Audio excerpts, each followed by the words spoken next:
Rosh Hashanah ramène que Afalpi Shebetela Megillah Ta'anit Hanouka Oporim lo bitu. Megillah Ta'anit, c'est-à-dire c'est la fameuse Megillah où Mémé tout sont ramenés en vérité tous les pogroms, toutes les salotes qu'il y a eu dans Israël, avec toutes les histoires de tout ce qu'a passé à Israël dans la galoute. Et là-bas, Agmara a dit Betla Megillah Ta'anit, c'est-à-dire que quoi? Chachamim bitu et Megillah Azot, de la lire Betsibour, de lire toutes les salotes qu'on passait à Israël dans Tzibour. Deux choses, par contre, les Chachamim ont dit qu'il faut garder, c'est Hanouka et Purim. Là-bas aussi, il s'agit de Megillot. Megillah de Hanouka, ouais, et Megillah de Purim. Là-bas, on raconte la Megillah de Hashmonaïm, de tous les Simchim sont passés là-bas, et Purim aussi, Megillah Esther. Ce sont les deux choses uniquement qu'on a gardées. Maintenant, on demande là-bas, qui est-ce qui a écrit ces Megillot? La Gemara dit c'est Hanaya ben Hizkia. Hanaya ben Hizkia, c'est lui qui a écrit ces Megillot, et que Hanaya ben Hizkia, il avait une ashkafa qui disait là-bas, Kama tov atzarot shesh lanu. Kama em tovim atzarot shesh lanu. Il dit combien sont bonnes les sarot qu'on a, ouais, qui nous amènent les maaseh à Gilou Hashem. Comme ça il dit. Kama tov atzarot shemevim otanu li Gilou Hashem. Comme ça il disait. Bon, personne veut de sarot, et quand tu demandes à quelqu'un, tu aimerais avoir des sarot, il va dire lohem velos haram, je veux pas ça, laisse-moi tranquille, le reste c'est ta sarot. Mais là-bas il nous dit que les sarot, il les aimait pourquoi? Parce que mevim otanu li Gilou Hashem. C'est quoi le pshat? C'est quoi le pshat de dire qu'un homme qui a des sarot, ça l'amène à Gilou Hashem? Un bon homme qui a des sarot, ben, il a une vie mauvaise, une vie difficile. C'est pas quand on entend autour de nous, vous entendez des gens qui ont des sarot. Pour vous, c'est quoi, hein? C'est des pauvres gens, c'est des gens qui souffrent, les pauvres. Qui souffrent, ils ont des sarot, ils ont des problèmes, ils ont pas de simchat chaim, ils n'ont pas de sipouk dans la vie, ils n'ont pas de. C'est pas perçu comme quelque chose de bien. Comment alors Hanania ben Hizkia a pu dire on aime les salauds parce qu'ils mevim otanu li Gilou Hashem. Et là, ça veut dire qu'il y a quelque chose qu'on a loupé ici. Il y a un truc qu'on a loupé ici. Et qu'il faut comprendre, comment les salauds amènent au Gilou Hashem. On dirait qu'il n'y a que ça. C'est-à-dire qu'il n'y a que les salauds qui peuvent t'amener au Gilou Hashem. Sinon, tu n'arrives pas au Gilou Hashem. C'est-à-dire quoi? C'est-à-dire que tu ne peux pas arriver par le fait d'avoir que du bien dans la vie, dans la sérénité, dans le bien, dans le calme. Non, un d'avoir cassé. Une preuve dans la Torah, Yaakov Avinu. C'est quoi? Il avait dit, ça ne leur suffit pas qu'ils ont Olam Haba, ils veulent Olam Hazeh. C'est quoi? Il faut des salot. À quoi est ça, cette salot? Pourquoi tu lui amènes la salade de Yosef? Pourquoi? Parce que là, grâce à ça, il aura encore un Gilou Hashem. Yosef Hatzadik, Gilou Hashem. C'est-à-dire, toutes ces choses-là, les Maaseh ont une matara.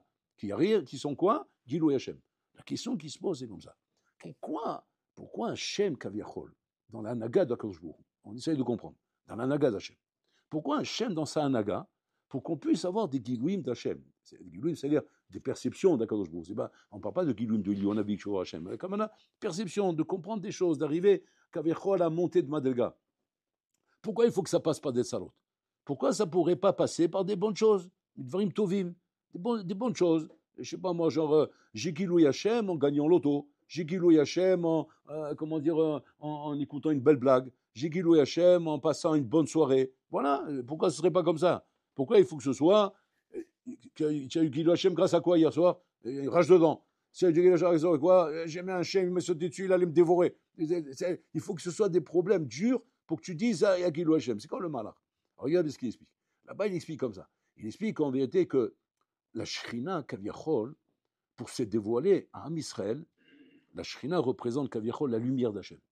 La lumière d'Hachem, elle est tellement intense, et tellement concentrée, tellement, comment dire, pure, qu'on n'est pas capable de la percevoir. On n'est pas capable de la comprendre, bien. Comment il fait Hachem Kaviachol pour te donner une perception de la Shrina? Pachout, il te fait du rocher. Il te fait du rocher. Où on voit ça? On voit ça dans Matan Torah. Dans Matan Torah, c'est marqué que Be'am Sinai, à Koshru Pitom, il a fait régner dans le monde un rocher terrible. Autour de Sinaï, il y avait un rocher terrible. Comme si que Pitom, comme si que, tu vois, quand tu vois, comment dire, Pitom, un orage qui va arriver, tu es en plein été, et tu vois le ciel s'obscurcir, mais à des niveaux très, très obscurs. On voit surtout ça dans les montagnes. Quand tu es, par exemple, en montagne, etc., tu vois Pitom, un orage, tu vois, ça devient fait de la nuit. Comme si maintenant, ça y est, la nuit, elle est tombée, alors qu'on est en pleine journée, et la nuit, elle est tombée. Ça c'est la façon comment Hachem Kaviachol, lorsqu'il veut dévoiler sa Shrina, d'abord il amène une obscurité, l'obscur dans le monde. Il amène donc il amène les ténèbres dans le monde. Maintenant, on demande pourquoi il fait ça. Il dit pour que les âmes Israël puissent supporter la lumière d'Hachem. La lumière d'Hachem, elle est tellement forte qu'on ne peut pas la supporter si elle n'est pas miton raccrochée. Non. Alors là, il faut comprendre ce mal-là. C'est quoi ce lien-là? Qu'il faut, pour supporter la lumière d'Hachem, il faut que ce soit dans le rocher. Encore une fois, on ne parle pas ici de choses physiques ou de choses matérielles. On parle ici de choses rouchanites. C'est-à-dire que le rocher, ça représente en vérité l'obscurité chez un Ben Adam. Ou plutôt, maintenant, il se voit dans une situation obscure, une situation caviarol où il voit que des problèmes. Il voit que des problèmes. Il faut bien savoir que quand tu vois que tu passes une phase, où a priori cette phase-là représente des problèmes chez toi, c'est ce qu'on appelle l'obscurité. Cette obscurité, elle a un but. Elle n'est pas là pour te donner des problèmes. Elle est là dans le but, Enachinami, de te permettre d'avoir une perception de la Shrina. Et c'est ça le but des problèmes. Hachem, il n'envoie pas des problèmes stam comme ça pour énerver ses enfants, pour les agacer, pour leur rendre la vie amère. Non, c'est pour leur donner une perception de la Shrina. Maintenant, si le bonhomme, Kaviachol, il a la réaction qu'il faut face à ses problèmes, il sera zoché d'avoir une perception de la Shrina. S'il n'a pas la bonne réaction, il va se révolter, il va se rebeller. Au contraire, non seulement il ne va pas avoir une perception de la Shrina, au contraire, il va s'éloigner d'Akadosh Baruch Hu. Il va même avoir de la sina, de la haine envers Hachem, parce qu'il ne va pas comprendre, comme un enfant que son père est en train de réprimander, et que lui, il voit que le mauvais côté des choses. Qu'est-ce qui se passe à cause de ça? À cause de ça, ou sonnet tabachelou, ou croyez salav, ou mitarachek memenu. Il s'éloigne de lui avec ça. Alors que le contraire, si maintenant il avait su prendre ça bien, et se dire, attends, mon père il m'aime, il ne me fait pas ça pour me faire de la peine. Donc à moi de réfléchir et de ne pas prendre le mauvais côté des choses, prendre le bon côté des choses. Rien que le fait que l'homme il imite Bonnet de cette manière, Pitom il a une autre perception des choses. Pitom il voit combien Mamash, son père qui est en train de le corriger, en train de le punir, il voit dans ça l'amour de son père. C'est extraordinaire. C'est-à-dire que deux bonhommes peuvent être tous les deux rabossai, dérangés par une situation terrible qui leur arrive. Ouais. Et que les deux bonhommes, tu les vois, ils réagissent différemment. Un, tu le vois sa mère, et l'autre, tu le vois triste. Et tu dis, mais bon, mais comment c'est possible une chose pareille? Ils ont le même problème. C'est pas, j'ai bien vu. Ils ont le même problème. Tu peux m'expliquer, celui qui est sa mère, comment il fait pour être sa mère? Et celui qui est triste, pourquoi il est triste? Miman Afshar.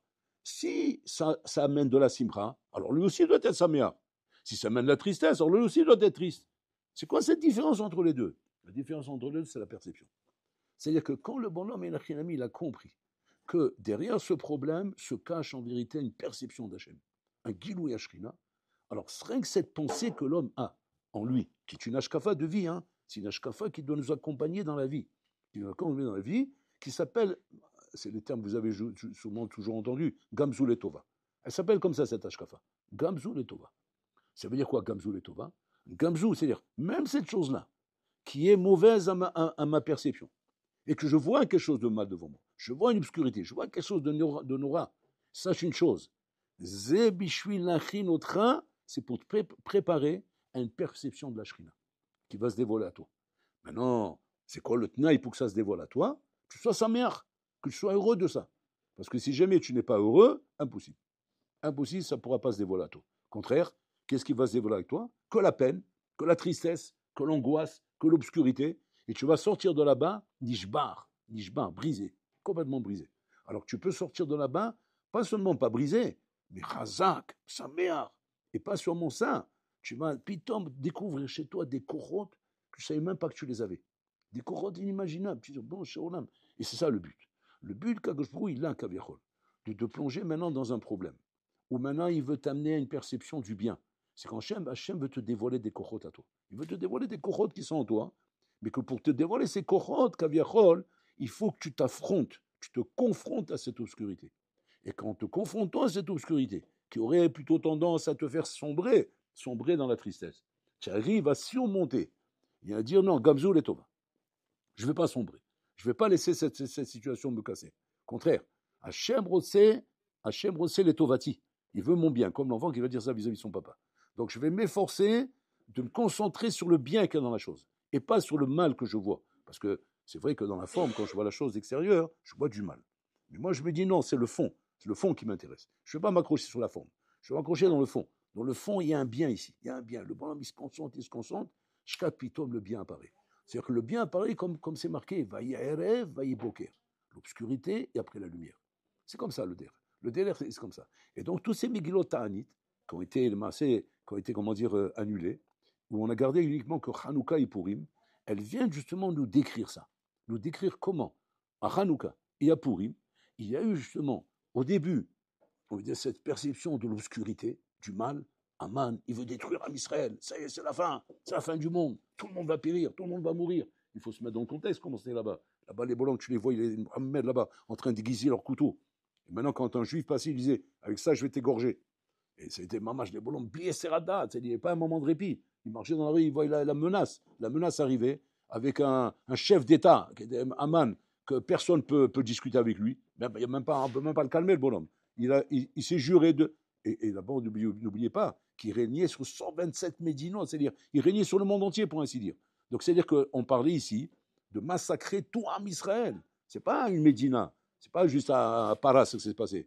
Il y a Cholet, c'est-à-dire Bekol Haolam. Donc, ça veut dire que quoi? Tout Am Israël allait périr. Tout Am Israël allait périr en bataille. Et maintenant, la force, c'est comment je fais dans une situation pareille, où le Rocher devient de plus en plus concentré, de plus en plus fort, d'arriver, Inachinami, à savoir, avoir la perception de la Shrina là-dedans. Comment je fais ça? À Hanouka, c'est pareil. Hanouka, c'est pareil, Rabotai. Les Yevanim, ils se sont jurés, Rabotai, d'assimiler Am Israël, de les perdre complètement, de les rendre des goïms, On dit que depuis bébé, Pachout, sur le biberon, il marquait En Yechelek Beloka Israël. Je n'ai pas de part dans le Dieu d'Israël. C'est-à-dire qu'il faisait en sorte, en vérité, de les éloigner complètement de la Torah et des Misot. Ils leur ont interdit Rosh Chodesh, ils leur ont interdit Shabbat, la Brit Mila, c'est-à-dire qu'ils étaient menutakim de toute vie rouchanite, les Maasé. Ce Rocher-là, les Maasé, il était dans un but de quoi faire? De te permettre d'avoir une perception de la Shrina. C'est dans l'obscurité que la lumière de la Shrina peut se dévoiler à toi. Sans l'obscurité, impossible. Tu ne peux pas avoir une perception de la Shrina. Pourquoi? Parce que c'est tellement fort la Shrina, quand elle veut se dévoiler à son enfant, que Bolorlam est obligé de faire plonger l'homme dans une obscurité qui est en vérité des doutes, la confrontation qu'il va avoir avec ça, l'homme, où il va essayer maintenant de surmonter cette chose-là. Parce que c'est en surmontant qu'on arrive à des grandes choses. On n'arrive pas à des dévoilements sans surmonter. Et par le fait que l'homme va être mitmoded, et il va essayer de chercher le bien là-dedans, automatiquement ce bien va se dévoiler à lui. Mais là, attention, là on parle Rabotai d'un bien qui se dévoile à des niveaux très très hauts. Combien de fois dans la vie on a eu des blichotes comme ça? Des blichotes avec des problèmes qui nous arrivent dans la vie, que nous, malheureusement, on appelle ça des hasards, des coïncidences. Ça arrive à tout le monde. Voilà malheureusement comment les Saraïs nous embrouillent. Ça arrive à tout le monde. Pas problème, tout le monde a des problèmes comme ça. Tout le monde souffre comme ça. Tout le monde a ça. Qu'est-ce qu'il fait Yessara Botaï? Pas shoot, mais balbel otanou, et nous fait croire que les Maasé, qu'il s'agit de problèmes qui mènent à rien, et que ces Maasé, ces problèmes-là, tout le monde a des problèmes comme ça. Et tout le monde te dira, prie pour que ça s'arrête, parce que ça nous prend la tête, ces problèmes. Et le bonhomme peut sortir de là, pas parce qu'il veut être mitmoded, mais parce qu'il ne veut pas ça, il ne veut pas ces problèmes. Au contraire, il peut se rebeller s'il a ça. Et là, c'est une erreur. C'est une erreur. Justement, c'est ce que la Torah veut nous apprendre. Quand je vois, il te dit, je ne t'amène pas des problèmes pour t'enfoncer. Je t'amène des problèmes, au contraire, pour t'aider à grandir et devenir beaucoup plus grand. Si tu sais prendre ces choses-là, on ne parle pas qu'on les demande, on ne demande pas les problèmes. Comme la Gemara dit, Altavi otanu lo l'idée nisayon, velo l'idée bisayon. Je ne veux pas avoir de nisayon, et je ne veux pas de bisayon. Bisayon, de trébucher dans mon nisayon. Donc on ne demande pas à Hachem. Mais quand Hachem, il envoie un problème à quelqu'un, un homme, il doit être mechavev le problème. Et dire, tiens, bon, là, Akashpou, il me fait un clin d'œil, il veut me donner quelque chose. Il veut me dévoiler quelque chose, donc c'est à moi de tirer à profit ces choses-là. Et c'est ce qu'on voit ici, Rabotai. Regardez un peu. Les Evanim, Rabotai, ils veulent exterminer Israël. Ils veulent terminer, c'est marqué, ils sont venus avec des armées immenses. Et Yavan, c'est pas une petite armée, Rabotai, c'est comme tu dirais l'Empire d'Amérique. C'est l'Empire d'Amérique, Rabotai, qui vient, il a encerclé Jérusalem, et ça, il veut nous faire périr à tous. Maintenant, quand on voit ça, on sombre à la Makom, on se décourage, on se dit, mais on va tous mourir, c'est fini. Qu'est-ce qui va rester de nous? Mais le bon là, on l'a dit, quand il fait ça, hein, il veut te montrer, Betor Achocherazé, d'avoir un tsoum qui est chez toi, un koar tsoum qui est chez toi. Maintenant, tu vas dire, mais où est ce koar? Quel koar? Qu'est-ce que je peux faire contre une armée pareille? Essaie comment dire, de rester chazak dans ta position. C'est-à-dire, al-tishaber, ne te brise pas, reste chazak. Tu dis, c'est quoi reste chazak? C'est quoi? À quoi je dois penser à ce moment-là? Gamzou le tova. C'est le tovati, c'est pour mon bien. Alors là, il veut me donner quelque chose de bien ici. Et je dois rester chazak et ne pas être nishbar, ne pas me briser. Et tu vas dire, et alors? Tu vas voir ce qui va arriver. Et Pitom, qu'est-ce qu'on voit? On voit comment Pitom, ouais, le Hashmon Naïm, 13 avrichim, c'est des avrichim, c'est des bonhommes qui travaillent dans le Beth Amikdash. Ils n'ont pas de Tarsis Milchama, ils n'ont pas d'entraînement à la guerre, ils n'ont pas, c'est pas des ceintures noires karaté qui vont se battre contre des millions de soldats. Même si tu es, on va dire, Didan, ceinture noire, tout ce que tu veux, champion du monde de karaté ou de kung-fu, ce que tu veux. Combien tu vas te battre avec? Il y a des millions de bonhommes, qu'est-ce que tu peux faire? Même si ça passe pas, il faut tout qui se jettent sur toi, ils t'ont étouffé déjà. Tu vas les envoyer comme ça. Ça n'existe pas une chose pareille. 13 bonhommes. Attends. Mais ils ont une avamina, ces 13 bonhommes-là, de sortir en guerre contre une armée comme ça. Mais si demain on te raconte un truc comme ça dans les infos, ouais, mais tu vas t'éclater de rire. Tu vas dire, mais ils sont malades ces avrichim-là. C'est bien Torah. Regarde-moi ce qu'ils ont été faire. Voilà, dans les infos, regarde ce qui est passé, dans les faits divers. Ils ont déclaré la guerre à l'Amérique. C'est-à-dire, le collègue Ner Yosef, il est sorti. C'est fini, déclaration de guerre à l'Amérique. Bon, tu rigoles quoi. Moi, avec Laurent, on veut vite, il faut les calmer. C'est pas normal. On ne peut pas faire des choses pareilles. Mais tu es malade. Déclaration de guerre de quoi? Si tu avais dit déclaration de guerre parce qu'il y avait un rat qui tourne dans le collège, je comprends, déclaration de guerre contre le rat, d'accord. Mais là, tu parles d'Amérique, c'est de qui tu parles. Madame Balbel Tamoar. Et c'est Shigaon, Makorelecha. Tout ça vient, ça, en bouteille. Ça vient du rocher dans lequel ils ont été plongés avant. Ce rocher dans lequel ils ont été plongés avant les a amenés à Rabotai à être des doutes, à une confrontation avec ce rocher, qui les a amenés à Rabotai à comprendre qu'il va y avoir ici un Gilou Yashrina. Gilou Yashrina Rabotai, c'est pas shoot. C'est la possibilité qu'on donne à l'homme de pouvoir surmonter tout dans la vie. Tout. Rien qui peut tenir devant toi. Shum davar lo yachol lamol lefanera. En shum davar. Avec ma, attention, il faut du ratson. Il faut de la volonté. Et les Chachamim, ils n'ont pas peur de dire En davar omed bifne aratson. Rien ne tient devant ta volonté. Attends, les Chachamim doivent faire attention comment ils parlent. Hein, parce qu'ils disent des mots. C'est bien beau de dire des mots. Mais tu te rends compte ce que tu es en train de dire En davar. C'est quoi un davar? C'est rien. Ils peuvent venir maintenant, la Chine, l'Amérique, tout ce que tu veux. Moi, tout seul, je les fais tomber tous. Parce que quand on est 13 ou 1, c'est pareil. Hein, même 0. Quoi. Et puis 9 comme 13 ou 0, c'est pareil. Tu vas dire, non, mais ils sont quand même 13. Et Balaka, arrête de me raconter des histoires. On parle d'une armée de millions, là, c'est quoi 13? 13, c'est 0. Et là, ça veut dire quoi? Et là, ma chasser lecha? Chasser lecha ratson. Chasser lecha ratson. Tu dis, mais ratson de quoi? Quand je vois le Teva qui me démontre par A plus B que c'est impossible. Alors le Teva, il me montre c'est impossible, ça y est. Donc automatiquement, mon ratson est tombé. C'est ça qu'on te demande. On te demande justement, titmoded. Sois mitmoded, affronte-toi. Et ne laisse pas ton ratson se baisser. Si tu maintiens ton ratson, Hashem yarelecha nissim veniflaot. Nissim veniflaot. C'est ça le truc, Rabotai. Les pays Israël sont devant la mer Rouge. Yamsouf. Ils sortent d'Égypte. Bon, alors là, ils veulent les délivrer. Il n'y a pas de safek. Il leur a montré les 10 plans en Égypte. C'est pas plutôt pour les noyer dans la mer. Ouais, sinon, c'est complètement débile cette histoire. Ils sont sortis d'Égypte, 10 plans en Égypte. Il a fait la belle là-bas. Il a la mer. Pourquoi faire pour les noyer maintenant? Il y a un problème. Il y a un problème ici. Tu vas dire, alors, la logique veut que quoi? Qu'il veut nous sauver. OK? Alors, qu'est-ce qu'il faut faire? Eh ben, il ne faut pas avoir peur. Pas avoir peur de quoi? Ben, de rentrer dans la mer. Mais le problème, c'est quoi? C'est qu'on a peur. Alors que la logique, elle est implacable. La logique, elle est indétournable. On ne peut pas démontrer le contraire. Il veut nous sauver.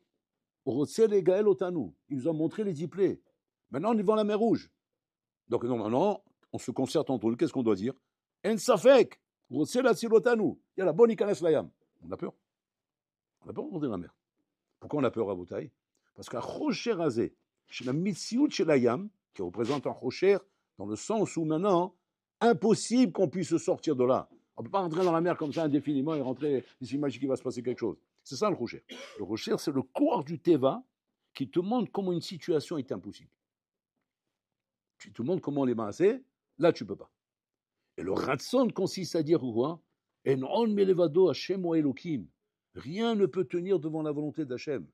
Et moi, je ne dois pas me laisser impressionner par quoi que ce soit dans le Teva.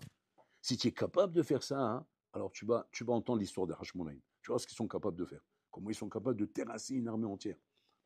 Des choses qui ne sont jamais passées dans l'histoire du monde. Dans l'histoire du monde, même de raconter, même de faire un dessin animé sur ça, on n'oserait pas. On n'oserait pas faire un dessin animé tellement c'est débile. Tellement c'est débile. On va étouffer l'histoire. On va étouffer l'histoire parce que c'est trop débile pour la raconter, cette histoire. Mais le Maaseh, c'est l'histoire d'Am Israël, c'est notre histoire. Et ça, la Gemara dit là-bas, l'obitla, Hanouka et Purim, parce que Hanouka et Purim, Rabotai, ça a été le scoop de l'histoire d'Am Israël, comment une situation s'est retournée, Rabotai. Et c'est ça qu'on doit comprendre. Toute situation, Rabotai, n'est jamais condamnée. Rien n'est condamné dans la vie. Il faut simplement y croire. Il faut avoir un ratson. Et ça, c'est Hanouka. Hanouka est là, Rabotai, pendant 8 jours, que Be'ez Hashem Bekarov va nous apprendre, Rabotai, une chose. Hanouka t'apprend une chose. C'est quoi? Apprendre à être mitmoded b'chaim. Mitmoded devant les problèmes de la vie. Et pas baisser les bras. Pas s'avouer vaincu quand une situation est trop compliquée, ou bien c'est difficile, ou bien c'est impossible. Qui dit que c'est impossible? Ben, le monde dit ça. Alors, on se fie au monde pour cerner une situation. On regarde Maola, mon mère, impossible. Ah, regarde, c'est impossible. Ils ont dit c'est impossible, donc c'est impossible.